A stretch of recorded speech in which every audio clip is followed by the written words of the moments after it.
slow. Here we go. Rift Herald's going to be available too. New needs to try to do something. Cannon Barrage down, but New dies to 369. Chieftain not in position, Southwind not in position, and just a lot of time wasted. Oh, the combo out of the fog. Chieftain, you had no idea it was coming. Kanavi gets the kill. His composition set up is like kite back, you know, have position already, but they don't have that chance. 369 is about to just kill New Cannon Barrage. Now UCal over the wall. The power unleashed out of the week into the kill for UCal. Serious work on the missing, and that's the wild growth diff right there. Flash over the wall. Puff is trying to find it. Hope out of the way is going to be there, but the rockets from Fishbones make it happen. Double kill for Puff. Just to give that extra little bit of gold now. And for me, it's the bot lane that they're going to be focusing on, apparently. That New is finding missing in the one trade back. So JDG need to back away themselves. Moonlight Vigil comes out. Missing is going to get the hook connection, and Puff is just caught out and left out to dry. No help there. The wild growth not enough this time around. Great setup from Hope. Managing to get the Gravitum onto several members, locks them in place, and Yagao. Oh, Yagao with the Prism and the kills. Go. Barrels will not connect there. Dragon is taken by Chieftain, and now the fight afterwards. Big Cannon Barrage separating JDG. This could be a fight for TT, although nobody has died yet. JDG are in a bit of trouble.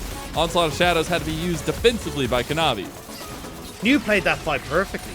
Great positioning. Hope just got to grab the Dark Passage out, but all New, this is exactly how New wants to play these fights. You want to have JDG running into you because you get so much value out of the barrows, the scatter the weaks, but JDG aren't done yet. Oh my god, JDG, they almost killed Chieftain. Big Moonlight Vigil on the backside though. Yagao into the fight, and there's the flank. They baited TT so hard right there. You think it was so even. You thought it was so close. It's not even close at all. And look at the time, Mazel. Look at the time. It's just all beautiful. Just crested. It works out so well, JDG.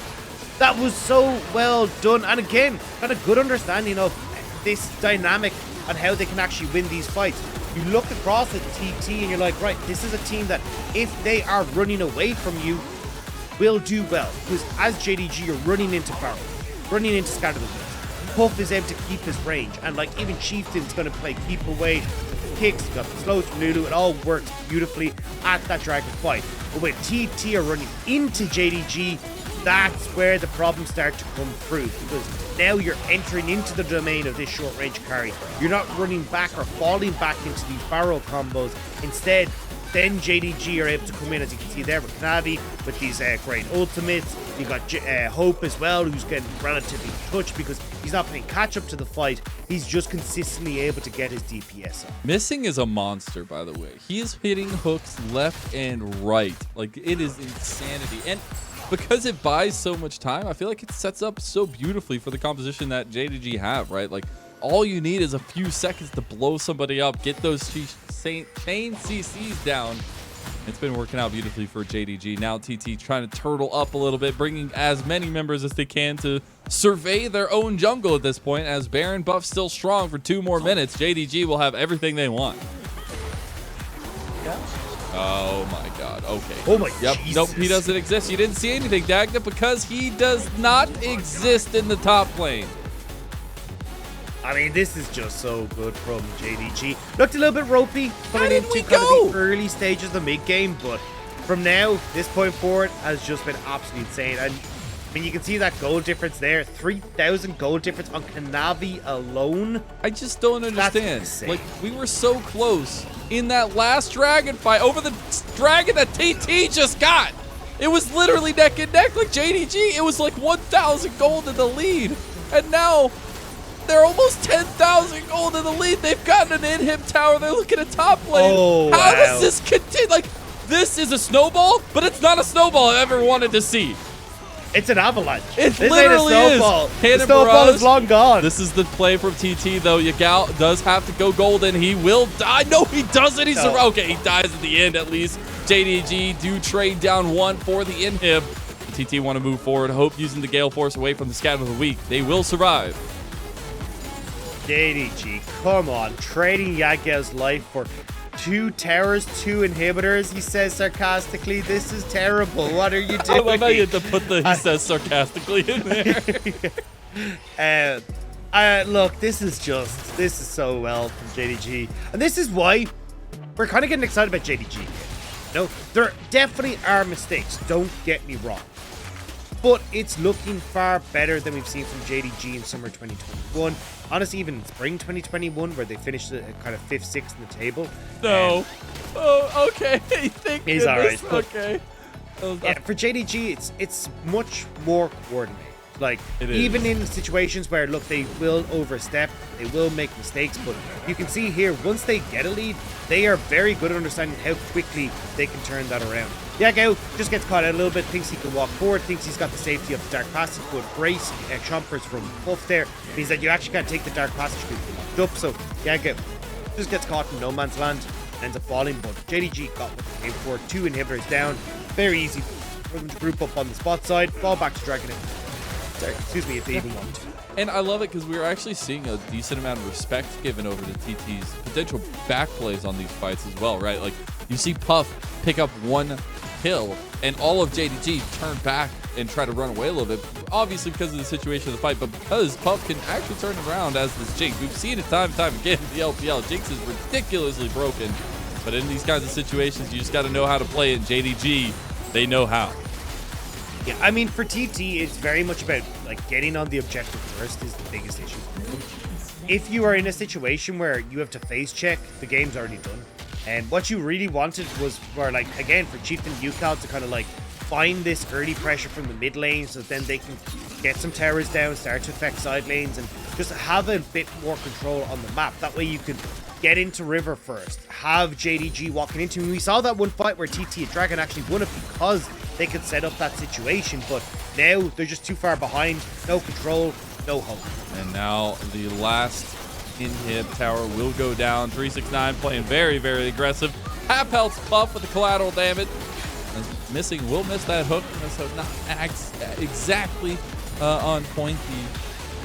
It's still a skill shot. All right, still a skill shot. Hope is going to be taking down this last inhib, though. This means double super minions. TT need to take care of the super minions in the top side.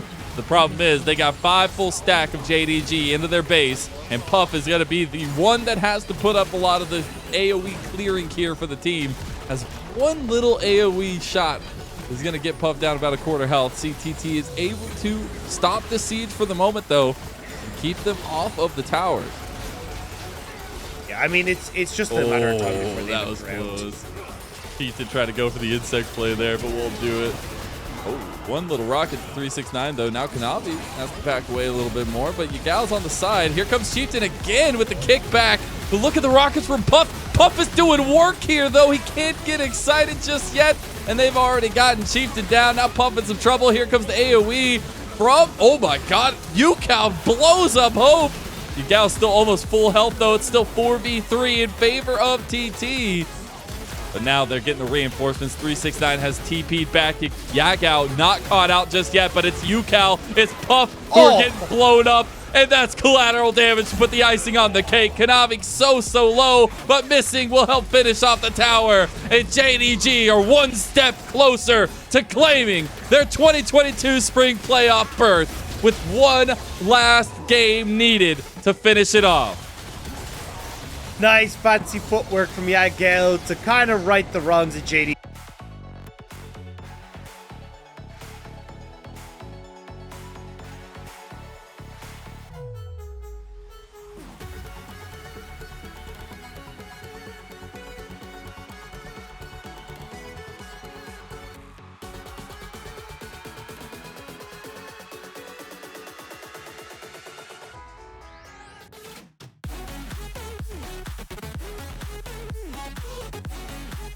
Speaking of early stages, JDG, we're about to get a scuffle here. Kanavi's going to walk straight in, and they just leave him out to dry. Kanavi with the 3-man knockup, and now they still are full forward as JDG. Yagao flashing over the wall here. I don't know if they have to distance one more auto. Yagao gets the kill return, but first blood did go to TT. UCAL in some trouble now, has to flash away. This is chaos, and this is where we thrive. Southwind hits the death sentence, but they will not follow it up. That's enough blood for early. Oh, missing in some trouble. Puff, though, walks right into the trundle, and there's the second kill for JDG. Is missing, barely makes it out alive. It's 2-1 now, but they're trying to make it 3-1. Under tower, Kanavi just buying some time here. Southwind, it's like watching fish circle in a barrel. You got a shotgun ready to go. Kanavi makes it out alive. The point and click Q is all I need. Literally can see the thought process going down. Meanwhile, it was a gank at top from Chieftain. That's about to end up in tragedy for TT. The shotgun shot blocked by the minions. The Winions are winning the top side. Chieftain gets the kill back. My God, there's no way he gets it. Oh, it's tragedy. Oh my God. All right, well. Yep. Yes, this is Zoe. He's all over the joint. 369 next. Beautiful abyssal dive, and Southwind burning to death. Dark Passage helping out a little bit more with the shield, though. Does not get hit by the zap, and now UCal's here. JDG need to back away. They do not have the blast cone here, but Chieftain on the flank will not be able to do anything at this point. The Sleep Trouble Bubble does not connect, and missing. Going forward, gonna get rooted down. They realize they need to cut their losses as 5 members of TT have shown up. Dude, Nerdy Mechanar, though. Yeah, Gal gets pushed into the wall. Maybe it's just a solo kill, but here comes Kanavi as well. 369 flashing away, collateral damage. No way! There's the damage, though, from New, and he turns it back around, gets the trade. UCal here against Kanavi. He will be rooted down, but UCal has to back away because Yagao is right around the corner. I was going to say that. I feel like that's worse to put him in a museum. Yeah, I take that back. I'm the bad guy here. Get me onto that Reddit. Get me onto that subreddit. You know. Let's do it. If somebody please. I want to see this post afterwards. Riptail, though, not going to get anything off there because of TT's response. Really just able to walk away, but still nice answer here from TT as JDG now starts pushing on the bottom side. 369 is in trouble. So we have seen this before, and we have seen 369 make it out alive, but this time TT are adding a 3rd member to the mix, and they bring UCal in to make sure everything goes okay. Kind of glad they did. I didn't realize how close that was going to be, or how. That's a cleanse from Yagao, but that was way overextended from Chieftain, and now Chieftain has to use the Crescent Guard away. Missing is in some trouble here himself, but now 369 coming in. UCal gets away, so does Chieftain. The Dark Passage is clutch. Collateral damage not enough, and everything is just being blown up right now. Here comes the Mega Death Rocket. Give me the rockets! It does not hit anybody. And Yagao doesn't really want to be in a side. Oh my Jesus! Okay, it's 16 minutes and 40 seconds in, and Puff doesn't exist. That's a big item, though. It's a Lumens. That is insane. But here we go, Chieftain. Oh my God, Chieftain has to use the Crescent Guard again. Missing is actually the one in some trouble, and Catfish tonight for dinner for TT. Still, though, I will say, Puff and Southland nowhere to be found over here, but TT don't matter. 369 goes down, and they are. Kanavi's been ever the aggressor here, and missing with those beautiful abyssal dives. Dark Passage, not enough because you get gobbled up, my friend, and missing gets the kill. Look at where JDG are. They found Kanavi. He steps up and he will die. Dragon goes over to 369, soloing it though. So Soul has been achieved by JDG. And all they got to do here now is poke. There is no way that TT start up Baron with their health bars the way they are and make it out alive. Now that's why they can see TT try to see if they can fish for something with UCal, but not able to connect, which means TT back away. So Soul, for Kanavi's life, they will take that trade on JDG's side. And again, this just gives so much more credence to like Yagao in these fights. The poke that can come through from Hope. I mean, Yagao has gone for the Banshee's Veil, and I'm still not sure that he's not just going to be able to one-shot whoever he walks into. Can I please see like the team like invest some resources and give Kanavi enough gold to get a GA if they're just gonna have him keep walking into the bushes and checking them for them? Like I feel bad for the guy at this point. He was 4-0. Like he would literally be unkilled right now if things weren't that way. But obviously, you know, because of those couple deaths for Kanavi, that is how JDG have come out on top.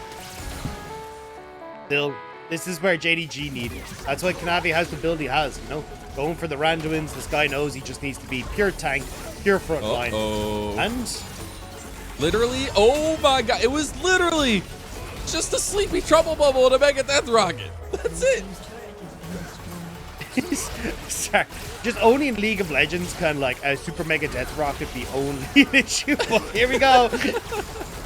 Oh goodness, the sleep trouble bubbles are connecting like crazy here, and the damage is connecting out of the mid lane tower tier 2. Oh my God! Again! The Gale Force. Again and again and again and again and again! Jesus! Oh, he's just squeaky clean as our toothpaste. And now, moving in underneath the tower, JDG feel like they can siege up. 369 not here, and you, Dirty Mega, look at the flank. On the flank. Oh, but Yagao is found. He already popped the sleepy trouble bubble on him, and here comes JDG. But the flank is there from TT. They don't get the Mega Gnar exactly how they want it. And now they're having to run away. JDG just too strong. Chieftain Pillar built out to the side, and Yagao gets the kill. Yagao picks up one more. Valiant effort from New. Does get the two-man Gnar, but JDG, they're just, despite the gold lead, too far ahead. I mean, the big difference is actually going to be the gold on New. So when you look at these team fights where New isn't a part of it, the rest of JDG are actually super far ahead. So they're just able to continue forward. I mean, look at the items that we already see across the board. Like Infinity Edge nearly done for Jinx.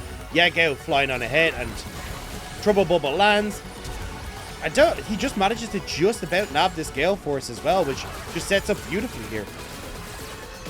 Oh, man. Poor there it is again, yeah. Oh, goodness. And, like, it's like insult to injury because they also have Infernal Soul. Yeah, it just makes it so much worse. And look, I really like this for New. Like, the two-man Gnar gets the kill there for UCal, but there just isn't enough follow-up. Kanavi's too strong. You don't have the consistent damage from your AD carry. And New is kind of running for the hills, so there's just nothing left in the tank for these guys. Yep, there is not. But what's crazy is you look at the scoreline, you look at the top of the screen there on your computer, and it's 10 to 10. Only a couple thousand gold in the lead for JDG, but it does not tail the tail of the tank. Mega Gnar ulti does come out from New just to try to catch out 369 with UCal on the flank. Yeah, I think they may have spotted LeBlanc there, so yeah, she will get spot on this ward as well. So maybe JDG consider starting this up, but they're just thinking, hey, look, Yagao, we're going to keep popping away at this top lane turret, get some more gold, get some more vision control up here, and like someone trying to face check Yagao is just going to be a bad time. It absolutely is. Although I feel like face checking has been the name of the game here for JDG as they do TP in the bottom lane with Yagao. New does have his Mega Gnar almost available. They were just trying to peel off, though. UCal, be careful. He is surrounded by JDG members. Or is it JDG that's surrounded by TT? No, it's UCal that's surrounded by he does go down afterwards. Now you have the flank from 369. Oh no! The Wombo combo missing dies. He is now missing in the fight, but it doesn't matter. JDG have found it yet again. The beautiful timing from Hope gets him excited. It's 2 for the ADC. Let's make it 3. The Mega Death Rocket is not available to finish off New under tower here, but Yagao wants to make it so. It's still 4 for 1 for JDG, and it's looking like all she wrote for TT as JDG pushed for the berth to playoffs. JDG in 2-0 fashion will lock themselves into playoffs. New will stand in front of the base, but there's nothing he can do. They have their eyes set on one thing and one thing only, and that is spring playoffs, baby. JDG, welcome to the postseason.